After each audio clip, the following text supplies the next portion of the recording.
Back in 1975, French race car driver and auctioneer Hervé Poulain came up with the idea of getting a race car designed by an artist. He would ask his American artist friend Alexander Calder to create an artwork of the BMW 3.0 CSL Hervé would use to compete in the 24 Hours of Le Mans that year. This initiated the BMW Art Car Collection, which would see world-renowned artists imprint their own ideas on racing or production vehicles from BMW.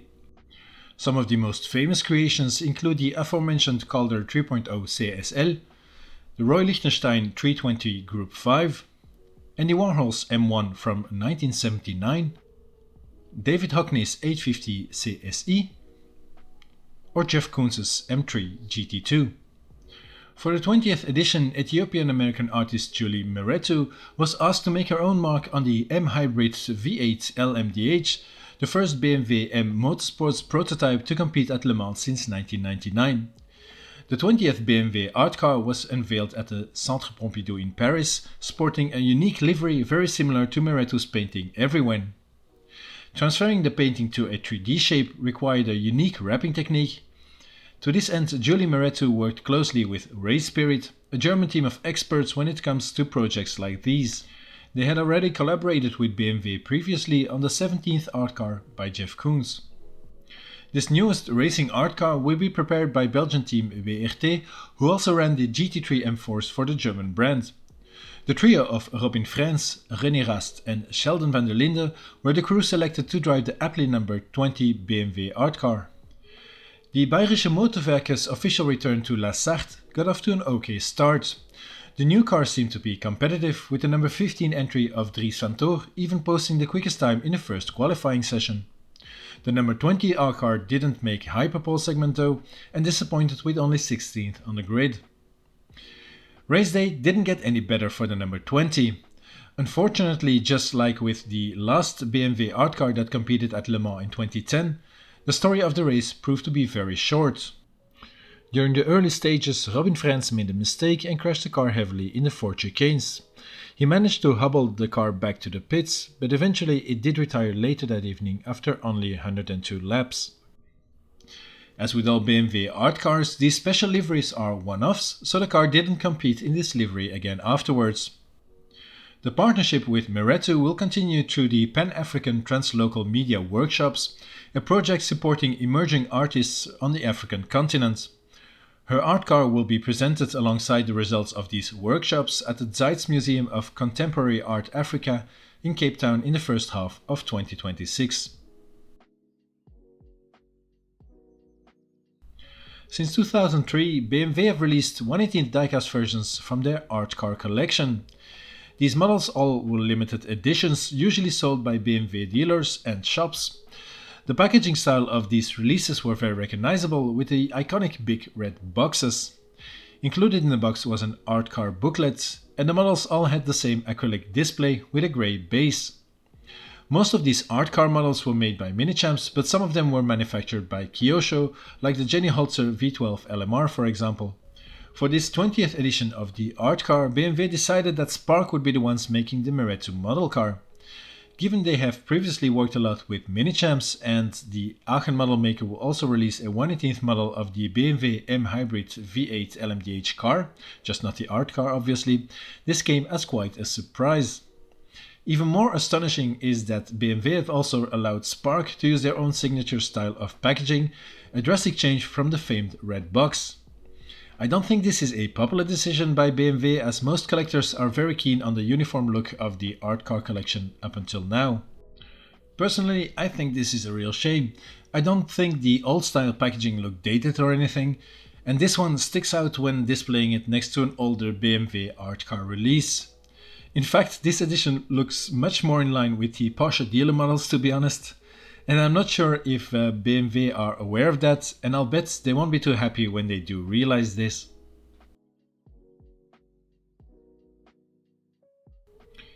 So yeah, let's move on then to the already controversial packaging. And it's actually, as you can see, the typical standard box that Spark uses nowadays for their 1/18th releases.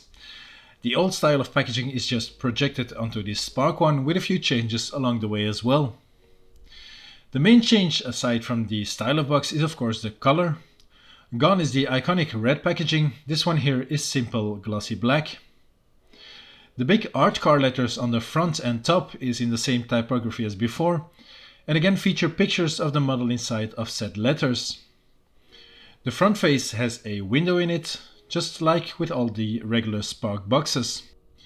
On the top then there is an almost randomly placed BMW badge. Here on the side it clearly says it's a BMW Art Car Museum edition, just like it did on the red boxes. The back has a picture of the real car, but with the lit up headlights and BMW nostrils, and the model's info just like on all of the main faces. On one of the sides then there is a white sticker with a bunch of model info in Chinese. The other side features a short bio on Julie Mehretu, together with a picture of her with the work that inspired the art car's livery. The bottom then features all the regular brand info and licensing stuff, as well as the model's barcodes, and a pretty cool BMW hologram featuring all kinds of typical nostrils or kidneys if you like. Like almost all Spark releases, this one here is a resin model, which is a first for the Art Car Collection, I believe. The display case that comes with the model is nicely held in the box by these clever foam pieces. A paper band with instructions on how to remove the case from the box is wrapped around it. Just typical normal Spark packaging. The base then is just simple black with the model's info in the lower right corner. As I mentioned before, it's weird to think of it as a BMW art car model.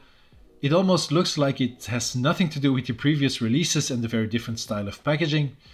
It really does look much more part of the Porsche dealer models, to be honest. I mean, don't get me wrong, I think the box art and packaging is still very good. It looks quite stylish and qualitative, but for me it's too much Spark and not a lot of BMW art car.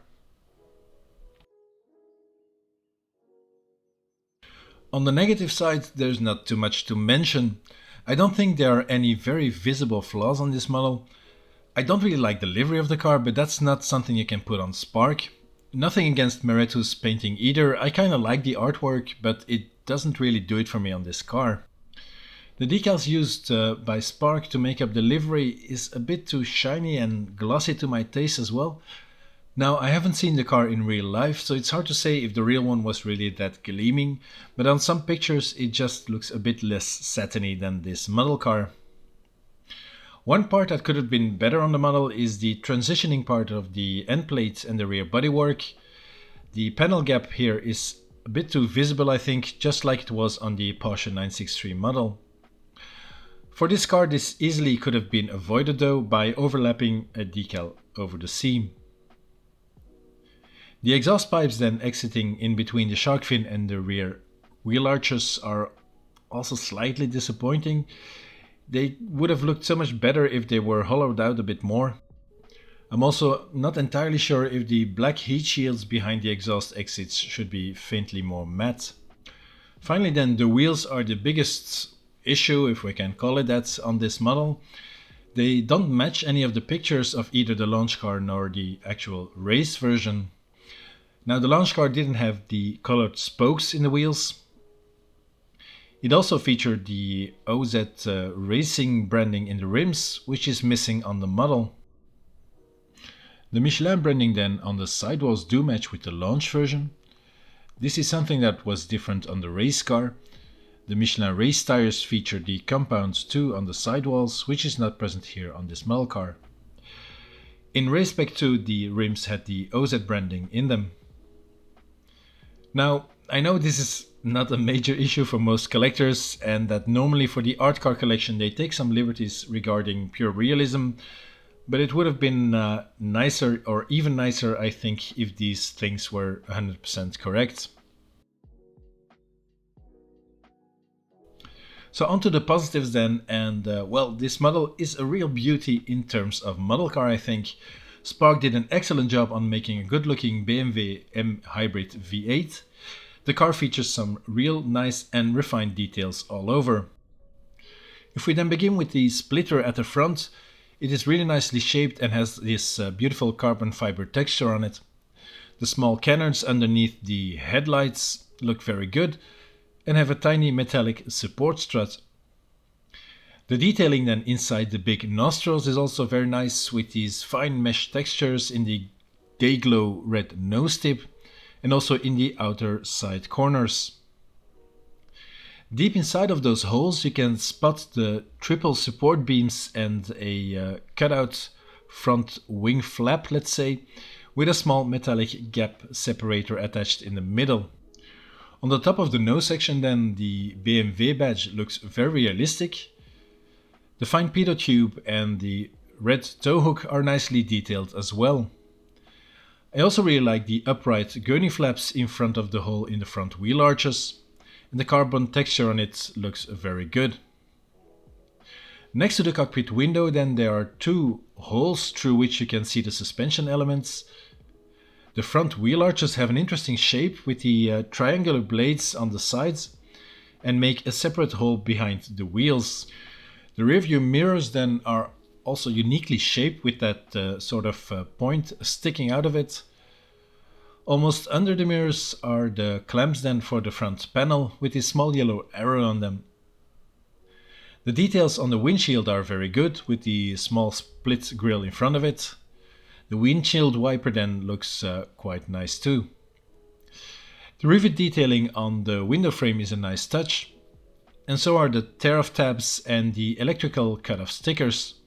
It's a bit of a shame that the little pull ring is just a decal and not a 3D ring. Another thing that is very good though are these door hinges. These are real photo etched pieces and look incredible.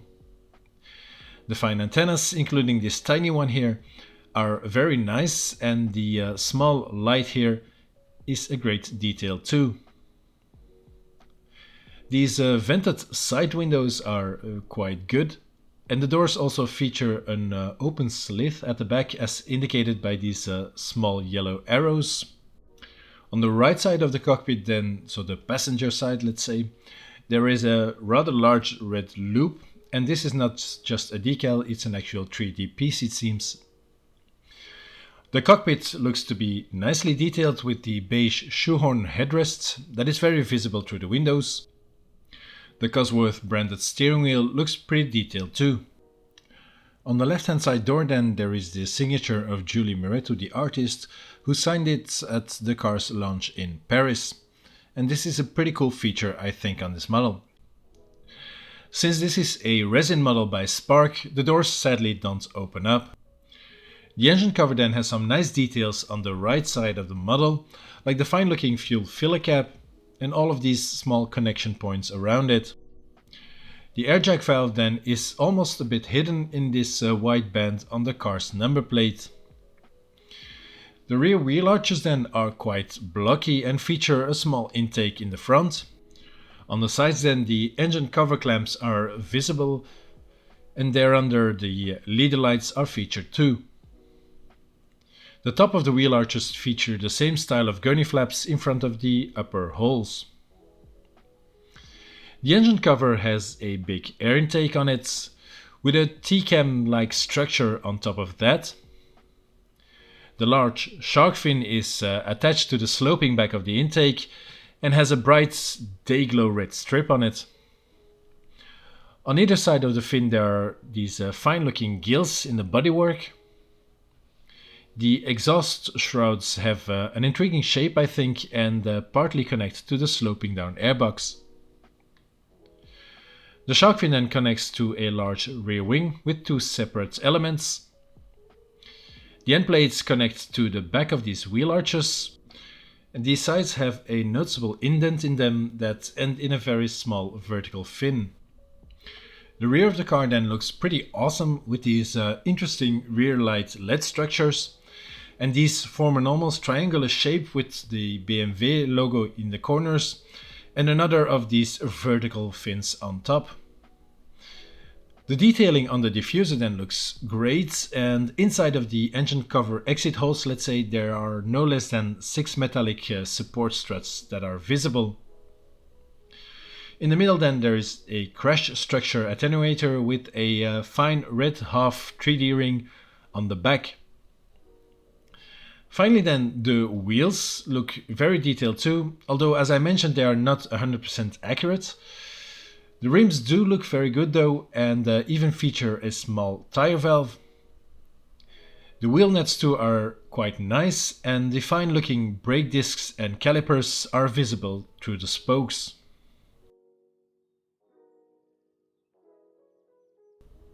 Spark has done another solid job on this BMW M Hybrid V8 model.